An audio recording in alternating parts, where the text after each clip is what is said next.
16절 이하의 말씀을 가지고 나눌 은혜의 제목은 사자굴에 던져진 다니엘이라는 제목입니다. 우리가 작년에도 이 6장 앞부분의 말씀을 가지고 한번 말씀을 나눈 적이 있어서 이 본문의 말씀은 여러분이 잘 알고 계시는 내용입니다. 잠깐 환기시키면은 다니엘은 유대 왕족 또는 귀족 출신의 소년으로서 15살 내지 16살 되는 어린 나이에 바빌론으로 포로로 사로잡혀 왔습니다. 그 당시에 바빌론의 느부갓네살 왕은 점령한 점령지에 소년들을 이렇게 포로로 잡아와서 장차 그 나라들을 다스리는 데 있어서 또 그 민족들을 다스리는 데 있어서 유용한 도구로 삼으려고 그들을 교육시켰던 것입니다. 다니엘은 바빌론의 모든 박수술계 지혜자보다 그 지혜가 10배나 뛰어나고 특별히 하나님이 꿈을 해석하는 은사를 주셔서 어린 나이에 이미 20대에 바빌론 제국의 총리로 발탁되게 됩니다. 그렇게 느부갓네살 왕의 그 시대 약 30년 동안 바빌론의 총리를 지냈습니다. 그러나 느부갓네살 왕이 죽고 난 다음에 그는 정치계에서 물러나서 은퇴하여서 제야 인사로 남게 되었습니다. 그렇게 다니엘이 제야 인사로 머문 지도 이제 30여 년 세월이 지나가고 있었습니다. 그런데 바로 그런 때 다니엘의 나이 80대 초반에 그 고령에 나라가 바뀌었어요. 다니엘은 바벨론 땅의 포로로 사로잡혀 왔는데 그 바벨론이라는 나라를 그 옆에 있었던 메디아와 페르시아 연합군이 그 바벨론을 침공하여 와서 바벨론을 점령하였던 것입니다. 오늘 본문의 이야기는 바로 그런 배경 하에서 그 당시 바벨론을 다스렸던 다리오 왕 시절에 되어진 일화를 우리에게 들려주고 있습니다. 지도를 펼쳐놓고 페르시아 나라의 그 영토를 한번 살펴보았더니 옛 바벨론 시대 때에 바벨론이 차지하였던 그 제국의 영토보다 훨씬 더 넓어요. 그러니까 인도 일부에서부터 오늘날의 이란, 이라크 지역, 메소포타미아 지역, 그러니까 과거 바빌론 지역 전부 다 점령하고 서쪽으로 오늘날의 터키 지역까지 정복하고 심지어는 아프리카 땅, 이집트 북땅까지 점령하였던 어마어마한 대제국을 이루었습니다. 다리오 왕은 그런 그 나라를 120도로 나누었어요. 우리나라는 영토가 좁으니까 뭐 도가 그렇게 많지 않지만은 이 페르시아라는 이 나라는 새로 바벨론을 정복하고 영토를 더 확장시켰기 때문에 120도로 나누고 그 각 도마다 도지사를 한 명씩 두었어요. 그래서 120명의 고관들, 도지사들과 또 그 도지사들을 총괄하고 감독 관리하는 총리를 그 위에 3명을 두었습니다. 그런데 바로 이 3명의 총리에 이전 바벨론 제국 때 그것도 느부갓네살 왕 때에 총리로 발탁되어서 쓰임을 받았던 다니엘이 이제 나라가 새로 바뀌었는데 바벨론에서 페르시아로 이 페르시아의 총리 3인 총리 중에 한 명으로 고레스 왕에게 발탁되었다 하는 것이죠. 나이가 무려 80세가 넘었는데 전 바벨론 제국의 사람이었는데 그리고 다리오 왕과 일면식도 없는 전혀 연줄이 없는 그런 다니엘 포로 출신, 유대 포로 출신이 세계 최강의 제국 새롭게 건설된 이 새 페르시아 제국의 3인 총리 중에 한 사람이 되었다. 이 기적 같은 일이에요. 아니, 기적이에요. 여러분, 문재인 정부에서 윤석열 정부로 정권이 바뀌었습니다. 우리나라 요직에 있던 과거의 관료들이 어떻게 되었습니까? 싹 다 바뀌었어요. 싹 다 바뀌었어요. 심지어 방송에 나와서 정치 토론을 하는 사람들도 과거에는 민주당 쪽을 지지하는 그런 패널 인사들이 나와서 패널 토의를 하고 정치평을 했는데, 이제는 윤석열 정부 쪽에 가까운 사람들이 그 평론자로 싹 다 바뀌었어요. 여러분, 이것이 정치판입니다. 한 나라에서 여당과 야당으로 정권만 바뀌어도 이전 인사들은 싹 다 물갈이 되는 것이 현실인데, 우리나라 고려시대에서 조선시대로 넘어오면서 고려시대 때 중용되었던 그런 그 고관이 조선시대에도 발탁이 되어서 다시 고관으로 쓰임을 받는다? 이런 건 없어요. 그런데 다니엘은 그런 잊기 어려운, 도저히 있을 수 없는 그런 주인공이 됩니다.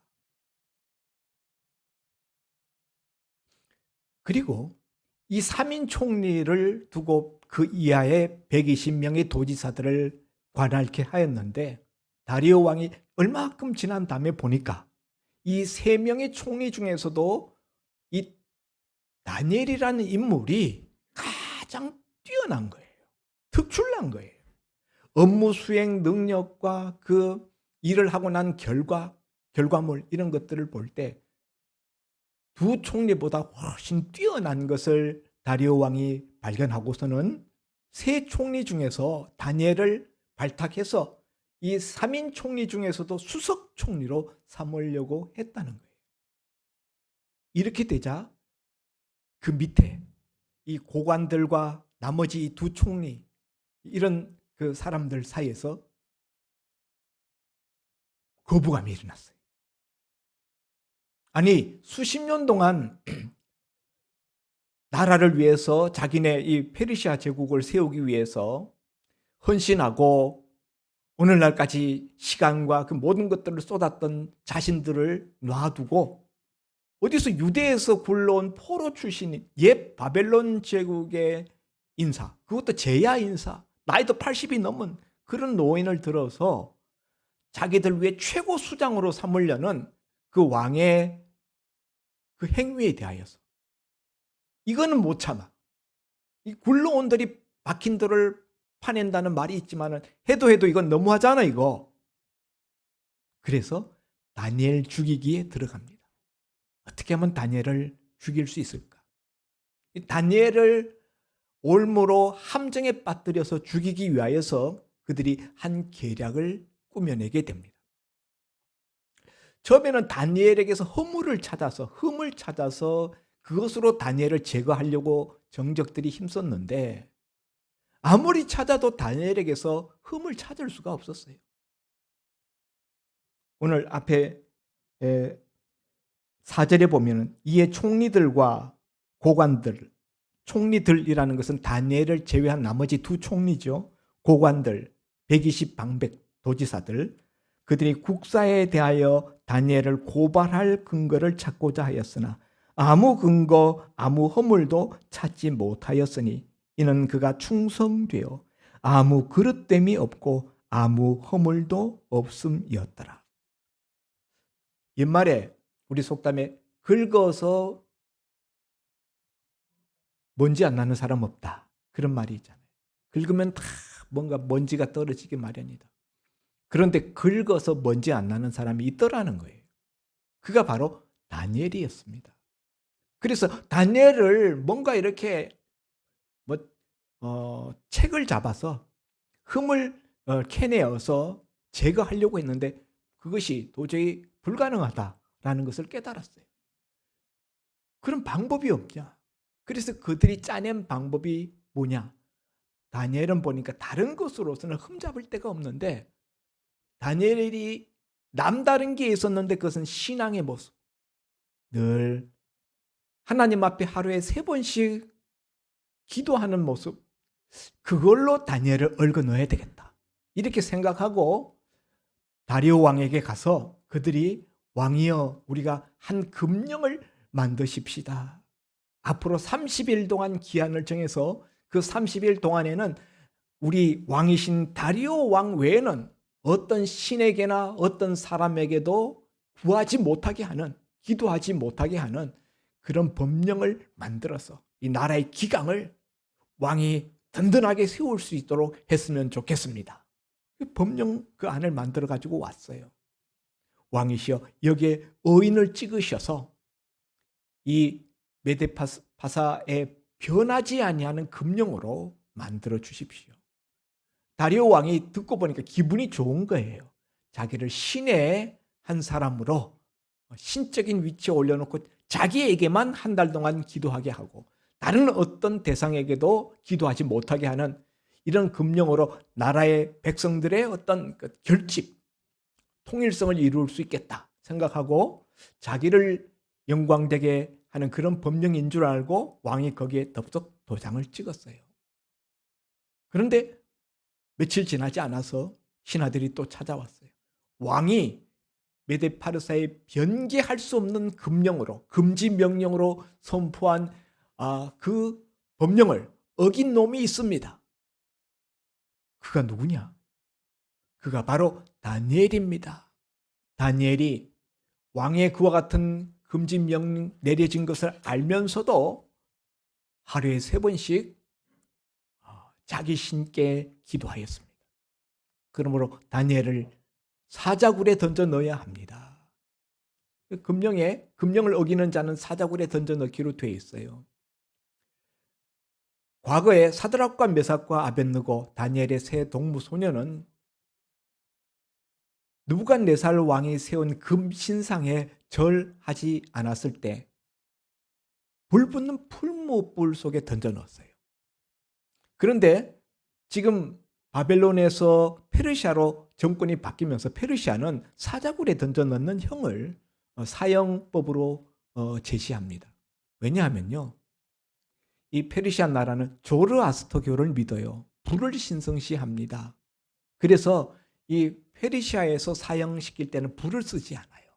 그 대신에 맹수인 사자를 굶겨서 사자굴 속에 죄인을 던져 넣어서 사자밥이 되게 하는 것이 페르시아의 사형법이었습니다.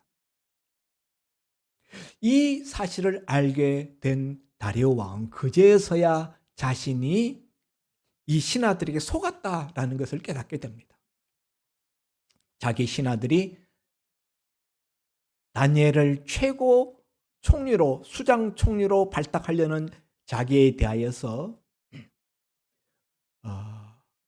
그 다니엘이 수장이 되지 못하도록 계략을 쓴 것이라는 것을, 음모를 판 것이라는 것을 그제서야 깨닫게 됩니다. 그러나 페르시아의 법령에서는 왕이라도 의인을 찍어서 반포한 그런 명령에 대하여서는 왕 자신도 그것을 바꿀 수 없는 것이 페르시아의 법이었어요.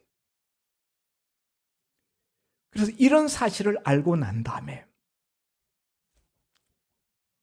오늘 14절에 보면은 왕이 이 말을 듣고 그로 말미암아 시인이 심히 근심하여 다니엘을 구원하려고 마음을 쓰며 그를 건져내려고 힘을 다하다가 해질 때에 이르렀더라. 무슨 이야기입니까? 이제 다니엘은 꼼짝없이 사자밥이 될 형편에 처해 있었습니다. 이것을 알고 다리오 왕이 어떻게 해서든지 다니엘을 구원해 보려고 있는 힘을 다 썼다는 거예요. 그래서 하루 종일 다니엘을 어떻게 하면 구원할까 해서 이리저리 마음을 쓰고 뛰어다녔다는 거예요. 그렇게 하다가 마침내 해가 질 때 이르렀다. 하루가 다 갔어요. 그런 왕의 모습을 보고 그 다음에 보면은 15절에 그 무리들이 또 모여 왕에게로 나와서 왕께 말하되 왕이여 메대와 바사의 규례를 아시거니와. 바사는 페르시아의 준말이죠. 예, 우리 옛날 성경부터 페르시아를 바사라고 번역해 왔습니다.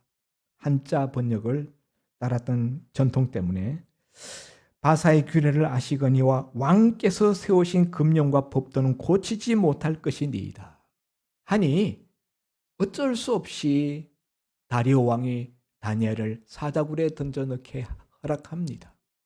그래서 마침내 다니엘이 사자굴로 끌려가서 던져넣어지게 되는데 16절 중간에 보면 왕이 다니엘에게 이르되 네가 항상 섬기는 너희 하나님이 너를 구원하시리라 하니라. 이제는 다리오 왕조차도 자기 손으로 다니엘을 어떻게 할 수가 없어요. 건져낼 수 있는 방법이 없어요.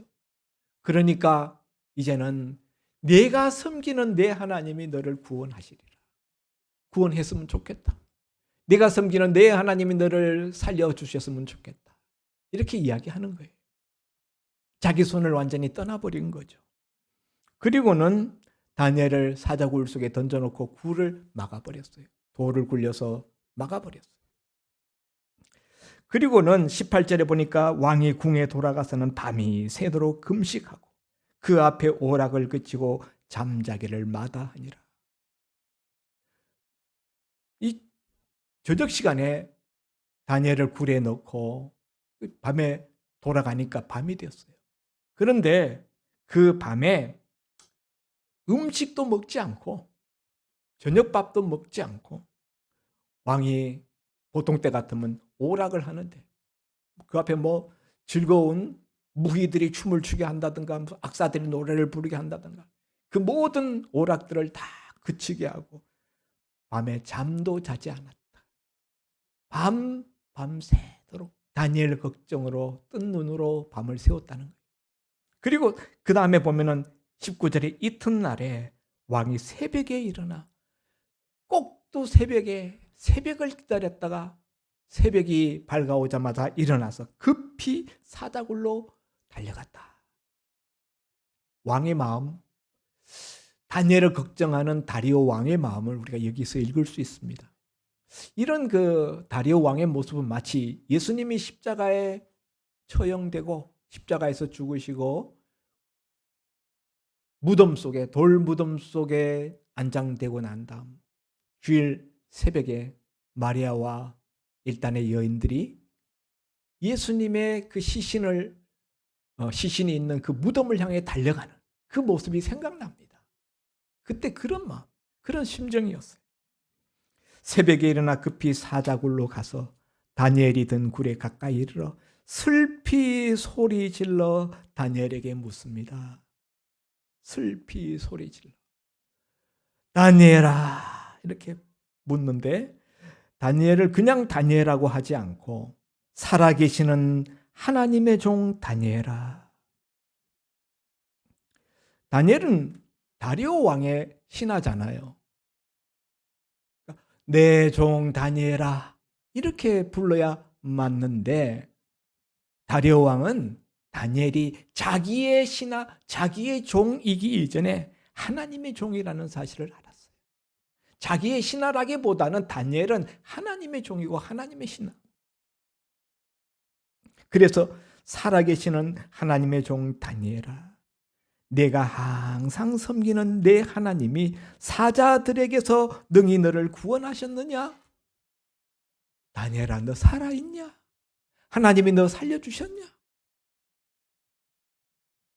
사자굴에 던질 때는 하나님이 너를 구원하시기를 원하노라. 그랬는데 이제는 하나님이 과연 너를 구원하셨느냐? 이제 확인합니다. 시체가 되었으면 아무 소리도 없을 텐데 그때 그 사자굴 속에서 우렁찬 다니엘의 음성이 들려옵니다. 21절에 왕은 만수무강하옵소서 제1성입니다. 왕은 만수무강하옵소서. 그리고 22절에 나의 하나님이 이미 그의 천사를 보내어 사자들의 입을 봉하셨으므로 사자들이 나를 상해하지 못하였사오니 이는 나의 무죄함이 그 앞에 명백함이오며 또 왕이여 나는 왕에게도 해를 끼치지 아니하였나이다. 무슨 이야기입니까? 저 살아있습니다. 사자굴에 제가 던져졌는데 사자들이 저를 해하지 못하였습니다. 여기 오늘 본문에 사자들이 나를 상의하지 못하였다 그랬어요. 상의하지 않았다가 아니라 사자들이 사실은 상의하려고 했죠. 사자굴 속에 죄인을 삼키도록 사자를 집어넣을 때는 여러 날 굶겨서 넣습니다. 배가 잔뜩 줄이게 만들고 그 사자를 막 그냥 고문하다시피 괴롭혀서 스트레스를 잔뜩 주어서 사자가 화가 이만큼 난 상태로 죄인이 던져지도록 그렇게 만듭니다. 죄인이 던져지면은 그냥 오늘 그 다음에 보면은 여기 다니엘을 참소하던 자들을 사자굴에 던져 넣었을 때 24절에 보면은 그들이 굴 바닥에 닿기도 전에 사자들이 곧 그들을 움켜서 그 뼈까지도 부서뜨렸더라. 사자들의 컨디션에는 아무 이상이 없어요. 지금 사자들은 지금 그런데 다니엘을 조금도 상해할 수 없었다. 못하였다. 왜냐? 22절에 보면 나의 하나님이 이미 그의 천사를 보내어 사자들의 입을 봉하셨기 때문에. 너의 하나님이 과연 너를 능히 구원하였느냐? 예, yes. 나의 하나님이 나를 구원하셨습니다. 어떻게? 사자굴 속에 들어가니까 사자가 두 종류가 있었습니다. 나를 삼키려는 동물 사자가 있었는가 하면은 하나님이 보내시는 사자, 천사 사자들이 있었습니다. 그래서 그 천사들이 사자의 입을 봉하여서 입을 벌리지 못하도록 함으로 사자들이 나를 조금도 해할 수가 없었습니다. 해하지 못하였습니다. 이렇게 이야기하면서 이는 나의 무죄함이 명백하기 때문입니다. 그러면서 나는 왕에게도 아무 해를 끼치지 아니하였습니다.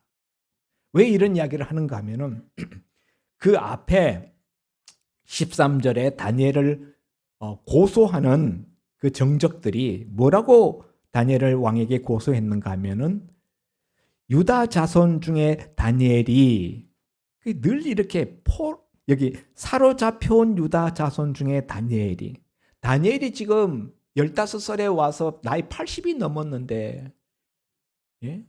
지금 70년 가까이 이 바벨론 땅에서 살았는데 늘 꼬리표가 달라붙어요. 유다 포로 출신. 예? 인종차별이죠. 그 다니엘이 왕과 왕의 도장에 찍힌 금령을 존중하지 아니하였습니다. 왕을 존중하지 아니하였다. 왕의 금령을 존중하지 않았다. 두 가지 제목이에요. 그런데 다니엘은 나는 왕을 존중하지 않은 적이 없습니다. 나의 무죄함이 명백하기 때문에 하나님이 나를 살려주셨습니다. 나는 그리고 이 참소자들, 고소자들은 다니엘이 왕에게 해를 끼친다는 거예요. 왕의 명령을 고의로 어기고 짓밟음으로 말미암아 나라의 기강, 왕의 위신을 추락시키고 왕에게 해를 끼친다는 거예요.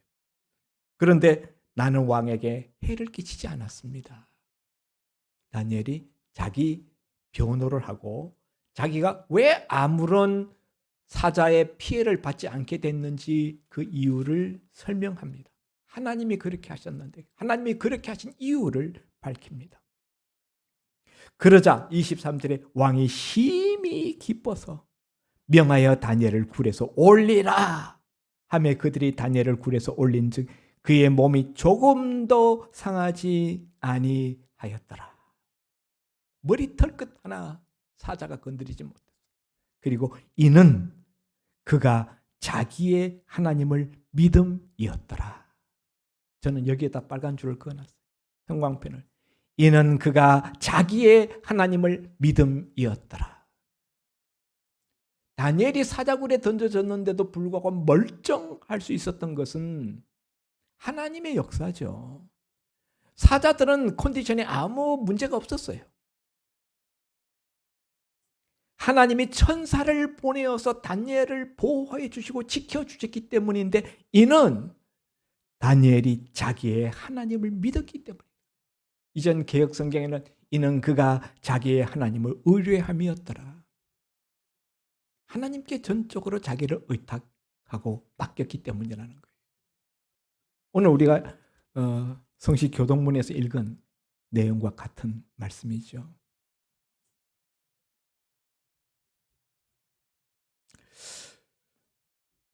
다니엘이 살아있음을, 다니엘의 음성, 다니엘의 대답을 들은 다리오 왕의 반응은 심히 기뻐하고, 두 번째로는 그 다니엘을 즉시 굴에서 이끌어내었어요. 다니엘을 올려라.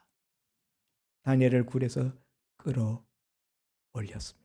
그리고 그 다음에는 24절에 보니까 다니엘을 참소한 사람들을 끌어오게 하고 그들을 그들의 처자들과 함께 사자굴에 던져 넣게 하였다는 거예요.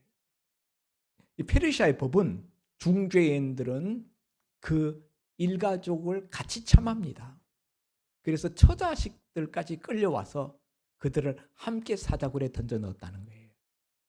아마 이들은 다니엘과 함께 총독의 자리에 있었던 나머지 두 총독, 그들이 핵심이 되어서 다니엘을 고소했을 것이고요. 시기 질투하고,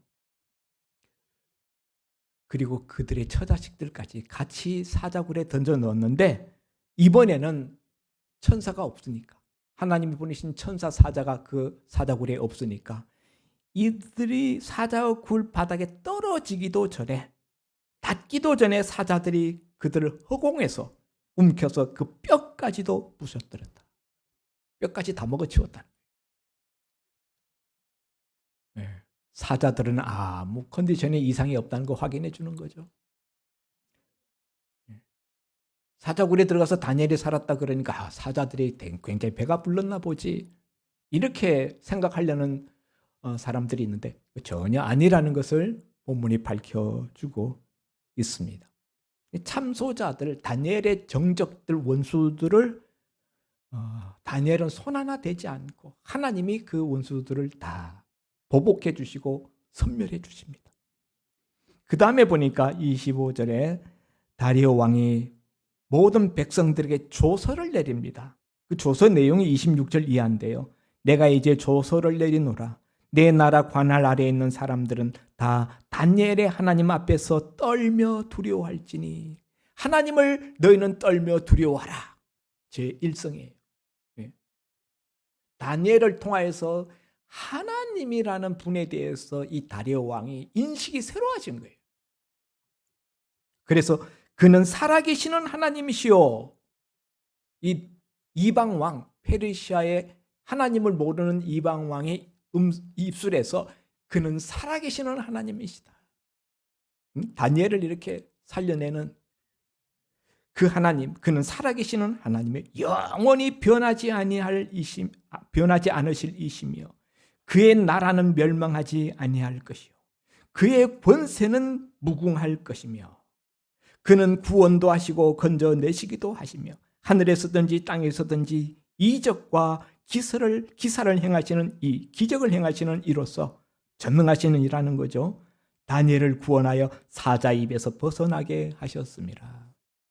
여러분, 이건 설교와 같아요. 어떻게 이방 왕이 이런 이야기를 하는지요? 하나님은 살아계시는 하나님이시고 영원히 변하지 아니하시는 이시며 그의 나라는 멸망하지 않고, 그 하나님의 나라가 있다는 것도 이 사람이 안 거예요.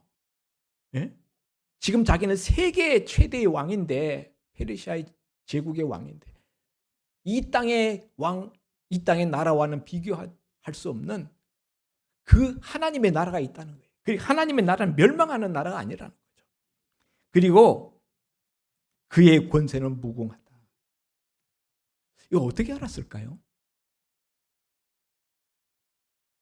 아마도 다니엘이 총리로 발탁되어서 왕과 여러 가지 국사들을 논의하고 왕과 대면할 일들이 많았겠죠.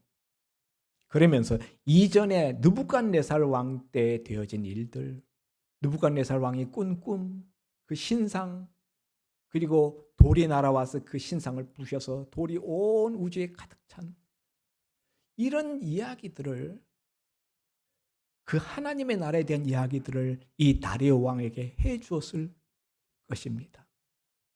그렇지 않고서는 이런 내용을 사자굴 속에 들어갔던 다니엘이 살아나왔다고 해서 이런 것까지 알 수는 없는 거예요.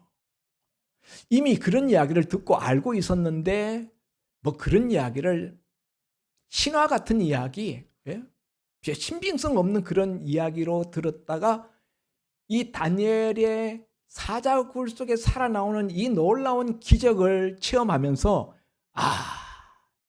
다니엘이 말한 하나님은 정말 살아계시는 하나님이시구나. 정말 그의 나라가 있구나. 그의 권세는 정말 영원 무궁하구나. 이걸 실감하게 된 거예요.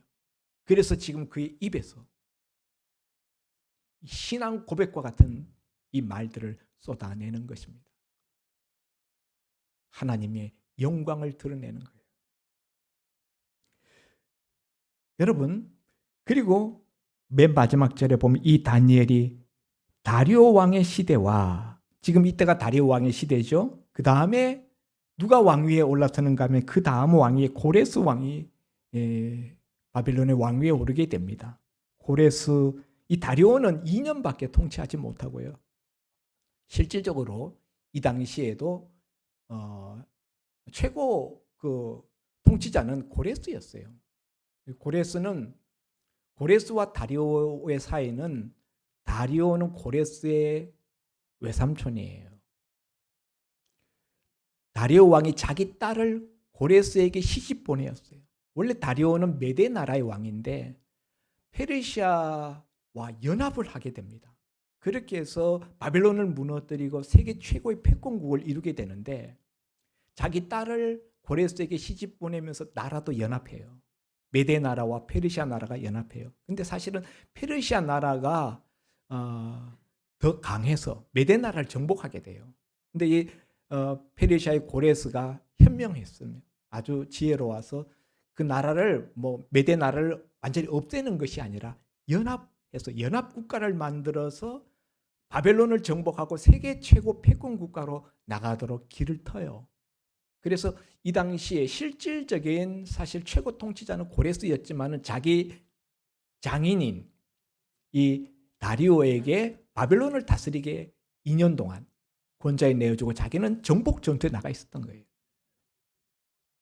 그런데 다리오 왕이 2년 통치가 끝나고 이제 고레스가 돌아와서 그 모든 권력, 통치권을 자기 수중에 갖고 가게 되는데 그렇게 고레스가 8년을 8년 가까이 7년 정도 통치하게 됩니다.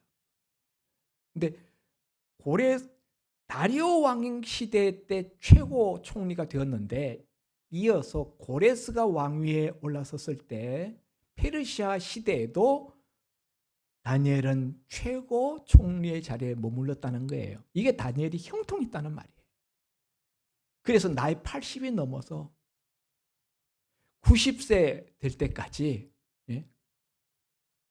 그 90세 초반까지 다니엘은 세계 최고 패권 국가인 이 페르시아 제국의 총리로 쓰임을 받았다. 여러분, 어떻게 이런 일이 가능할까요? 이 포로 출신으로 끌려와서 이전 제국의 제야 인사였었던 80이 넘었던 노인이 어떻게 이런 일이 일어납니까?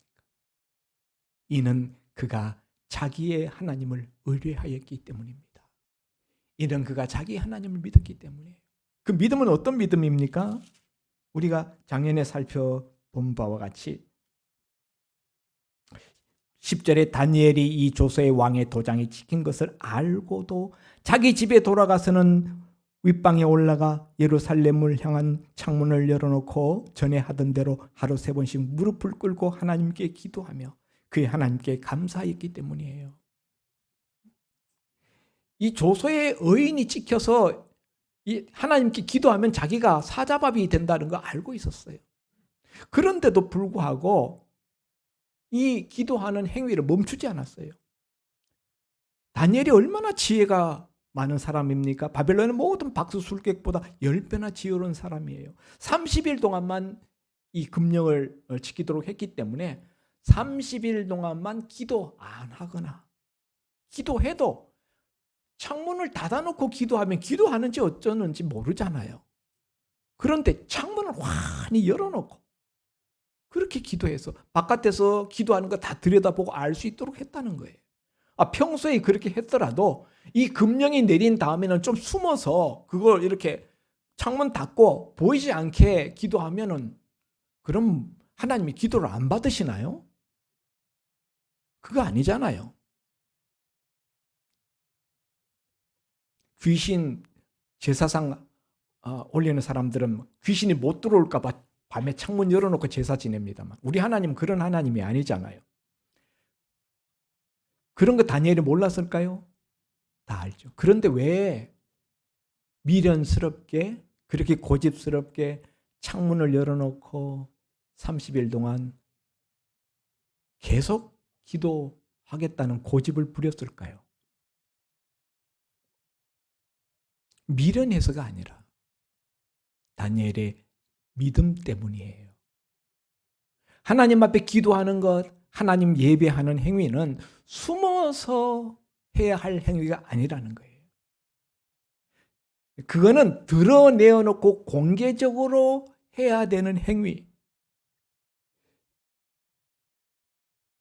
그렇게 하지 않고 한 달 동안 하나님께 기도를 안 한다거나 창문을 닫아놓고 커튼을 치고 몰래 기도한다는 것은 다니엘에게 있어서 그거는 비겁한 타협으로 보였기 때문입니다. 신앙의 행위는 비겁하게 타협하는 모습을 보여서는 안 된다라는 것이 다니엘의 소신이에요. 그게 다니엘의 믿음이에요. 믿음은 숨길 것이 아니라 믿음은 드러내야 할 것. 그래서 다니엘은 목숨을 잃는 것을 각오하고 계속 기도의 자리에 무릎을 꿇었던 것입니다. 혹시 여러분 중에 다니엘이 이렇게 해도 다 사자굴에 던져줘도 아마 살 것을 믿었기 때문이 아닐까? 그런 믿음이 있어서 이렇게 한 거 아닐까? 이렇게 말씀하실 분이 있을지 모르겠는데 저는 그렇다고 생각하지 않습니다. 다니엘이 이렇게 기도해도 하나님이 살려주실 줄 믿어서 그 믿음으로 이렇게 한 것이 아니라 다니엘은 사실은 죽음을 각오한 거예요. 나는 죽겠다. 나는 하나님 믿는 믿음의 모습을 내가 포기하고 내가 비겁하게 타협하는 모습을 보이는 것보다는 나는 당당함과 기계 있는 신앙으로 내가 하나님 섬기는 사람인 것을 끝까지 나타내 보이면서 나는 차라리 죽겠다. 이걸 선택한 거예요. 다니엘이 이런 믿음을 보여주었기 때문에 하나님이 간섭하셔서 사자의 입을 막으시고 다니엘을 사자굴에서 건져내셨던 것입니다. 성도 여러분, 오늘 우리가 살아가면서 우리 삶에 있어서 가장 중요하게 여기는 것이 무엇입니까? 우리 삶의 최우선순위, 최고 가치로 두는 것이 무엇입니까?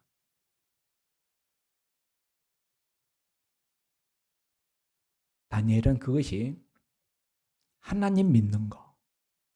이는 그가 자기의 하나님을 믿음이었더라. 하나님 믿는 모습, 하나님 믿는 신앙. 이것에 있어서는 자기는 결코 타협할 수도 없고 이것을 결코 포기할 수도 없다. 하나님을 향한 신앙. 그것 때문에 다니엘서 1장 10절에는 왕의 산의 진미 고기와 포도주를 거절했잖아요. 믿는 자의 정체성 지키기. 그리고 지금 오늘 우리 이 6장 10절에는 이 금령의 금지 명령에 도장 왕의 의인이 지킨 것을 알고도 기도하기를 멈추지 않아요. 기도하기. 다니엘은 생명을 걸고 기도하지 못하면 죽겠다라는 마음으로 이렇게 기도하는데 이 위기 속에서 사자 입이 벌리고 있는 그 앞에서도 이렇게 이 위협 속에서도 기도하는데 우리는 어떻습니까? 우리는 너무나 편안한 가운데 있으면서도 우리 기도 안 하잖아요.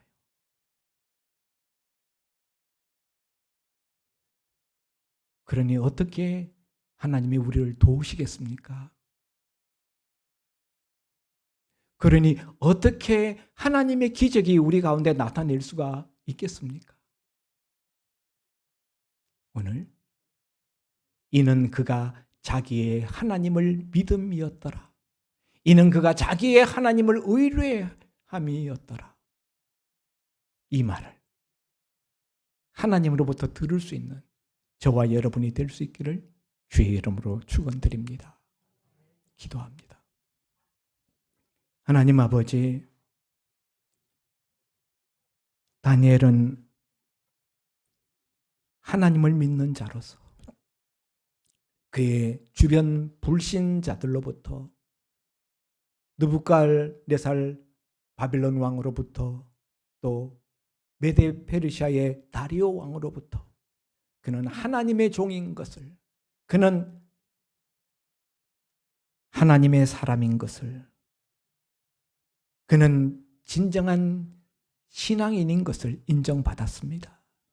그리고 성경을 통하여 하나님으로부터도 그의 믿음과 신앙은 인정받았습니다.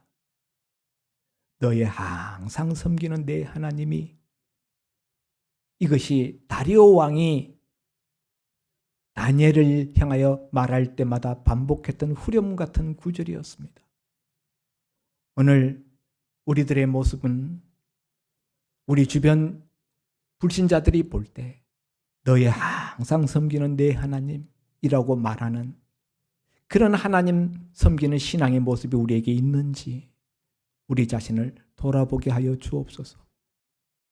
주변 불신자들로부터 그 신앙의 인정함을 받을 뿐만 아니라 하나님으로부터도 하나님 믿는 신앙이 인정받았던 다니엘처럼 오늘 우리도 그렇게 믿음으로 승리하는 종들이 되어서 사자의 입을 막고 원수들을 진멸하는 하나님의 놀라운 승리의 간증을 체험하는 종들 되게 하여 주옵소서. 온 이방 땅에 하나님의 살아계심을, 하나님의 영광을 드러내고 선포했던 다니엘처럼 우리의 남은 여생을 통하여서 하나님의 살아계심과 하나님의 나라를 드러낼 수 있는 저희들 다 되게 하여 주옵소서. 예수님 이름으로 기도하옵나이다. 아멘. 찬송가 336장 찬송 드립니다.